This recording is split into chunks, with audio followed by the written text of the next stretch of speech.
Hello everyone, welcome back to our data science learning series. Today we are going to start a new section which is classification model. Before this we had learnt about simple linear regression model as well as the multiple linear regression model, and today onwards we will be starting this new section. So if you have not yet subscribed to our channel, please do so. Okay, so now let's first understand what exactly is classification. So basically, classification in machine learning is a supervised learning where the goal is to predict the category or a label of any given input data. So for example, let's consider a few examples of classification algorithms. So let's say I want to predict, or let's say I have a model which classifies whether any email is a spam email or not based on their content. So given the content of any emails, the model will be able to identify whether this email is a spam email or not a spam email. Same way, given the medical test results, if you have to identify whether the patient is diagnosed with this particular disease or not, in those cases also we can use classification algorithm of our machine learning models. Another example of this classification model could be sentiment analysis. So let's say you are giving, or let's say you have thousands of reviews written of any product on Amazon. So how do you find out how many of them are positive, how many of them are neutral, how many of them are negative? So just by reading those texts, the model will be able to kind of segregate or classify all the reviews which are there on any product, whether this is a positive review, negative review, or a neutral review. All of these can be done via classifications algorithm of our machine learning models.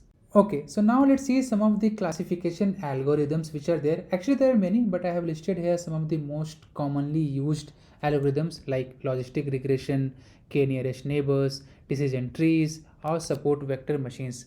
So here, basically, this logistic regression and this support vector machines are mostly used for binary classes where you have only two classes and you want to make a prediction. In those cases, you can either use logistic or support vector machines.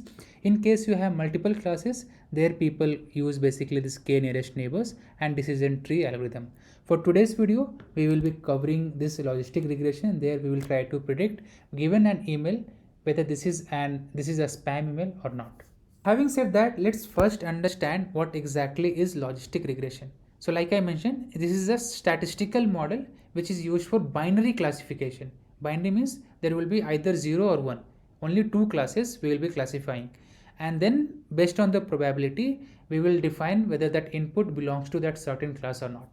So if see some of the key points of logistic regression, so like I mentioned, it is suitable for binary classification problems, and also it predicts the probability and uses the sigmoid function to map the predicted values to probabilities.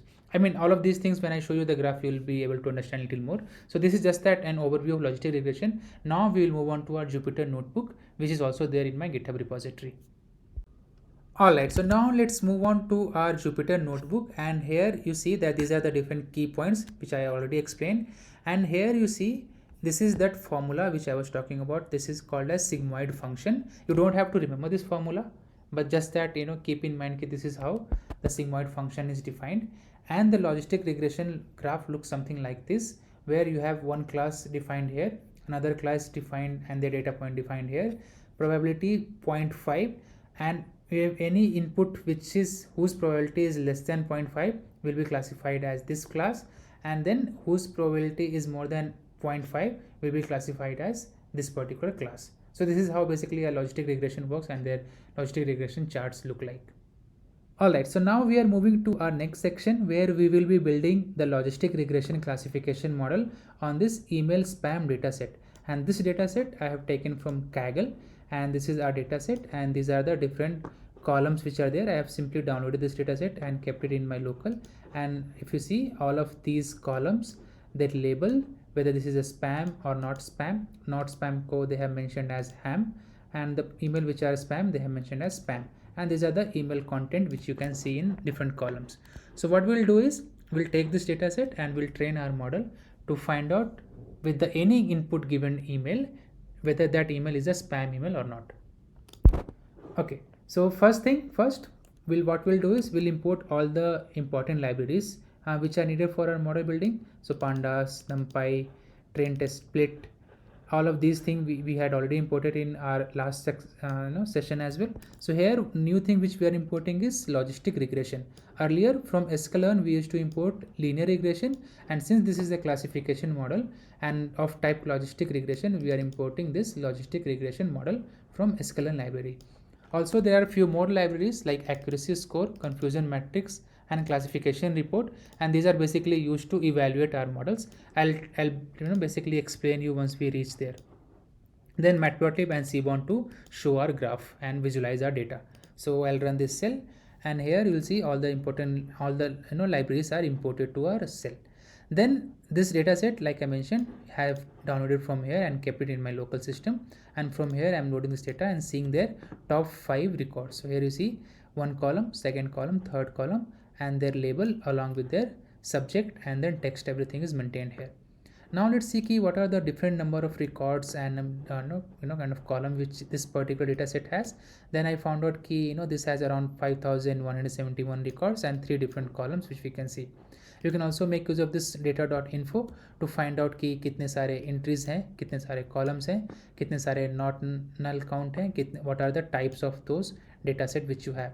Then you can also run data.describe to find out the statistical information of all the numerical columns. So here only this one column is numerical, unnamed 0, and for there you will find all their statistical information like count, mean, standard deviation, minimum, maximum, and then other percentile values.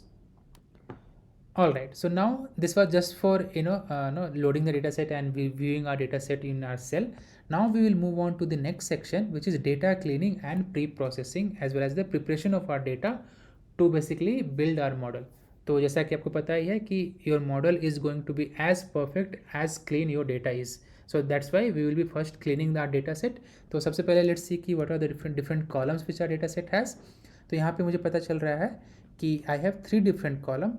But looking at this column, I also see कि ये unnamed column I don't need it, right? So I'll simply drop this column, and now you'll see कि now I'll have only 2 columns, label and text. And if I run this cell again, so here since we had 1, 2, 3, and now you will see we have only label and text column which are there. Alright, so now उसके बाद we'll see कि whether is there any null values or not. तो क्योंकि anyways if there are any null values, so there is no need to have those rows in our data set as well. So that's why currently there are no, but then in case there are any, well, we could have simply run this data dot drop na, and then this would have dropped all the null values from our data set.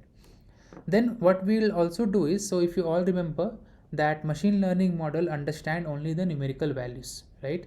So what we'll do in the next section is we'll try to convert this label as well as this text into numerical format. So first start with the label. So since we know key label has only 2 classes, one is ham and another one is spam, right? So what we'll do is simply we'll create another column and name that column as label num and map spam as 1 and ham as 0, so that our machine learning model understands it in a better way. Clear? We are creating another column and mapping label. Wherever it is spam, it will be mapped as 1. Wherever it is ham, it will be mapped as 0. So let's run this cell and then run the head again. Here you see 2 columns are there, but then the third column came in here, and wherever ham was there, it came in as 0. Wherever spam was there, it came in as 1. Okay, so now moving on to the next section. So this was just that a label thing which we did. Now we'll also visualize our data. So let's see what are the count of spam and non-spam. So again we are using this snl.count plot, passing this data as a data, and then putting the label as x. And then here we'll see currently we have around 3500 of ham as well as around 1500 as spam. So this is just a visualization which we did on our columns which we had. Okay, now let's see what are the different spam which are there, what are the words which are highly kind of dominating words which are there. So if I run this simply this word cloud, there you will see this subject, company, price, email, snow, time, will, and all of these are coming as some of the words which are there in the spam email. So if I make it to ham and then I generate a word cloud, so there you will see these are the different kind of words which are most dominating ones, which means more occurrences are there for these words in our data set for kind of ham emails. So I mean, this is basically just to see what are the different words which are there. Now moving on to the next section, which is feature engineering section. Feature engineering में क्या करते हैं, जैसा कि मैंने पहले बताया कि यहाँ पे हम लोगों ने क्या किया है, लेबल को कन्वर्ट किया है, लेबल नम में कन्वर्ट किया है हम लोगों ने न्यूमेरिकल डिजिट में, so that our machine learning model understands. Then what we will be doing next is कि जो टेक्स्ट कॉलम है, क्योंकि ये भी machine learning model will not be able to understand, so now we will be kind of converting this text column as well in the numerical format. तो now you can ask कि text को कैसे numerical में करेंगे. ये तो क्योंकि it was simple कि क्लासिफिकेशन था, तो क्लास को हम लोगों ने सिंपली एक मैप कर दिया. So for converting this text as well there are many techniques actually available, but what we will be using here is this TF-ID F vectorizer, and this again comes from the sklearn feature extraction. And from here what it will do is it will convert every word into some vector, and that vector we can assign it to our x variable. Again, this TF-ID vectorizer basically converts all your English words into numerical format, and using those we can train our model. So there are many ways in which you can basically convert. So one is embedding, one is TF-ID, and there are many actually, but then mostly in the classification models of sklearn, this TF vectorizer is used, and that's what we will be using. And here we are saying कि remove all the stop words which are there in English. Stop words क्या होता है, जैसा कि like the, and all of these words which we are seeing, right, stop words which are there, all of those will be considered automatically. And then max features, I'm asking that maximum number of vector which you can have is of 1000. You can basically assign and then play around to basically tweak in your model and find out key what is that best feature which we can kind of extract from our data set. Currently I have used the feature as 1000, and this vectorizer, say we are taking text, and basically we are converting this text into vector format and storing all of these into this variable called as x. Now we will be splitting the data. So why do we need to split, and we need to split basically to see how our model will be performing in the to the unseen data set. So that's why we are splitting our data set with 80 to 20%, which means 80% will be our training data set, 20% will be our test data set, and x is vectorizer value and y is label num, and this is our x train, x test, y train, y test, and train test split is which is something which we have taken from sklearn, and we'll run this cell. After this, very simple thing which we have to do is we have to build our regression model. So in case of logistic regression, since we had already imported this logistic regression from sklearn, we'll simply do model equals to logistic regression and pass here maximum number of iterations to your given data set. So again, you can basically define your how many iterations you want of your training data, and based on that it will train this model. So I'm passing this maximum iteration as 1000, it means 1000 times it will try to train the model, and based on that it will fit that model, and then your model will be trained of with the given data, which is of this spamming data. All right, so now our model is built, and now we are moving on to making the prediction. So if you remember कि यहाँ पे हम लोगों ने क्या किया था, we had this x test data which was of 20%, we had removed from the normal set, right? तो उसी 20% को we are predicting and storing the values in this y pred. Alright, so till now we have kind of what we have done is we have built our logistic regression model, then we predicted the test data and also stored all the prediction in our variable called as y pred. Now is the time to evaluate our model. So for evaluation, what we simply do is we kind of from the sklearn matrices we are importing accuracy score, confusion matrix, and classification report. But before running this cell, I'll just try to quickly take you through this confusion matrix and what exactly is confusion matrix. So basically confusion matrix is this 2 by 2 matrix where you have 4 different keywords, right? True positive, false negative, false positive, and true negative. TP, FN, FP, TN. So now let me explain what exactly this TP, FN, FP or TN means. So to understand this confusion matrix and this terminology, consider our example of email spam detection.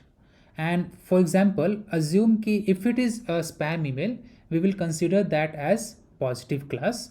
If it is not a spam email, then we consider that as negative class. And whenever our model truly predicts कि T is true, if it predicts that yeah, this is a spam email and it also says true, then that will be considered inside this particular matrix का section true positive. False negative में क्या हुआ, negative is not spam, right? So if our model is saying कि if it is actually not spam, but then our model is saying कि false, no, it is a spam, then in that case that is a false negative. True negative is if it is a negative, which means it is not a spam class, and our model also saying कि yeah, it is not a spam class, then that is a true negative. False positive में क्या, positive was our spam class, but then our model is saying it is not a spam class, then in that case it will be considered as a false positive. And based on all these four terminology, we have different formulas for our model evaluation. So one of these is precision, where you have TP divided by TP plus FP, recall, which is TP divided by TP plus Fn, accuracy is TP plus Tn, which means these two are only accurate, divided by all the values, and then F1 score is something which is a median of a averages which you have calculated by precision into recall divided by precision plus recall and minus 2. So this was about our different kind of terminology which we had in our confusion matrix. So here if you see, accuracy is the matrix that measures the proportion of correct prediction. यहाँ पे correct prediction only TP and TN है. Then precision कि how many predictions were made by model are actually correct. Recall में how many of the actual positive cases the model correctly predicted. F1 score is the harmonic mean, which means kind of into divided by plus into 2. Then you have support key how many occurrences which are there. So now if I run this cell which we have here, and here you will see this is our confusion matrix, and these are our different scores key. Currently I see 99% precision we have, 99% recall we have, and also the F1 score is 99%. So based on the data set which we had, based on the different parameters which we used, our model is too good for this. Alright, so now we have also done is the next section, which is the last section of testing our model. So what we have done is there is a function predict spam that accepts this email text and tells us whether this particular email is a spam or not. So now let's say I am passing this email text as congratulations, you have won a free iPhone, click here to claim your prize. And if I run this, there you see the model has predicted that it is a spam email. I mean, definitely you would definitely not win an iPhone. So this is how our model performs. And with that we are coming to the end of our video. So thank you so much for watching this video. Please like, share, subscribe, and also share this video with your friends and family, whoever will be interested in. Thank you. See you in the next video.